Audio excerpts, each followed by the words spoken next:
Hello there, my name is Elijah Welch, and for my presentation, I have the harm that live service games provide in the game industry. For starting out, the player exploitation and use of microtransactions that the game companies implement in their games has become a very addictive and toxic way of trying to gain more money just for the sake of collecting more. Um, Baseline, it's always been for money. Game studios were originally created for money, so more microtransactions, the more expenses and profits they make. But in this nature, it's greed and exploitative because transactions in general have become a more addictive way of living.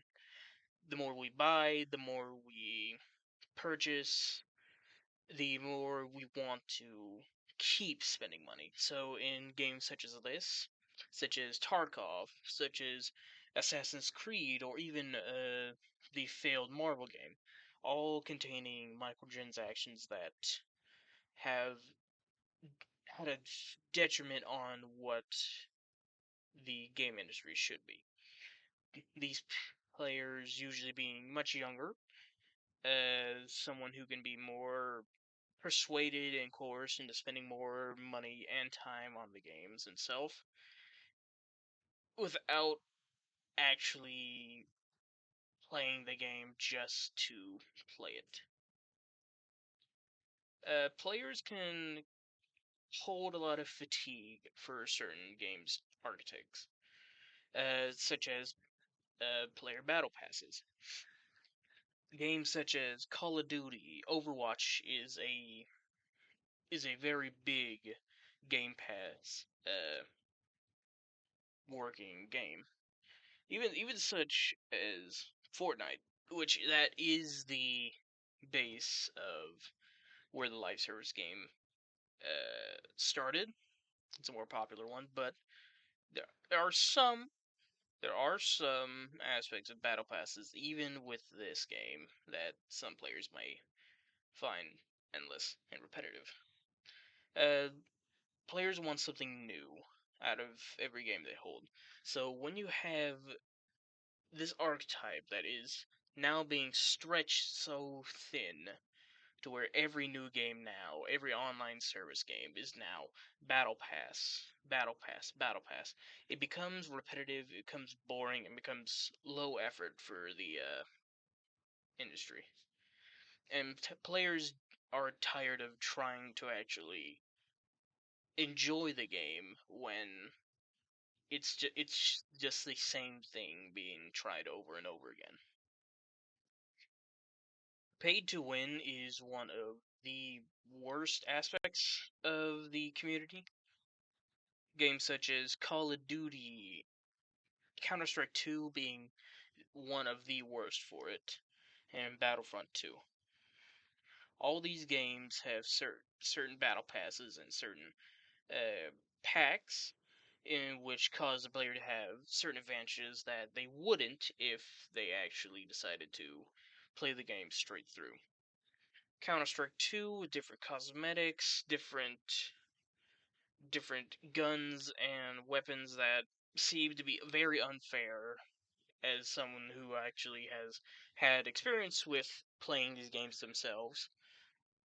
It's very it's very disheartening to see people pay hard-earned money or real world cash just to have something that some players either just do not want to pay for because it's more transactions, more microtransactions that lead to more addiction.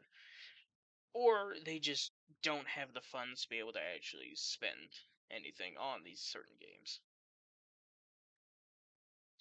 But there is an exception to this live service phenomenon.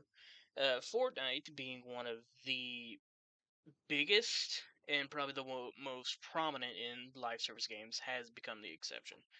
Mostly because while there are microtransactions implemented in its battle pass, it was one of the first that actually implemented collaborations with big names such as Marvel, DC, Star Wars, anime, anything like that. Eminem for even one of the most outlandish ones. It has it's given the players something new, something fun, and something creative that most other live service games don't. The player feedback is something that Epic does better than anyone, with a rating given to them after almost any match, or if there's a certain event, there's always ways of communicating with Epic that this is something we enjoyed, some stuff should be fixed. Um, it's good system to where they know what the players want and know how to implement them. So fatigue should not be a problem with Fortnite itself. That brings us to the lucrative amount of game modes that are within the game itself. You have more implemented solo matches, player versus player, team battles, Fortnite Lego. It's become a very popular and new game mode for the game itself. All this stuff is better because it's not pay to win, and it gives players of any skill level, of any.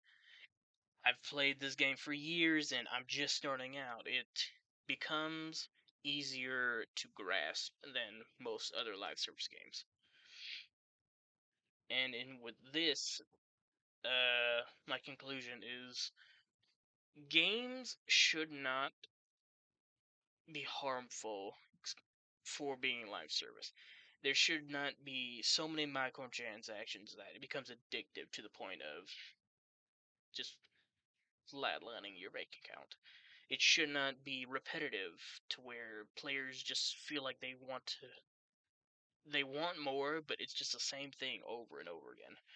And players themselves should not need to pay real money to be able to have an advantage over others.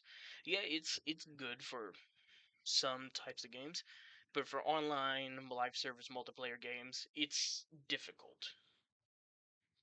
And overall, Fortnite the biggest, has become the exception for it. Very popular, and it does what it needs to become one of the best live service games that people can actually play.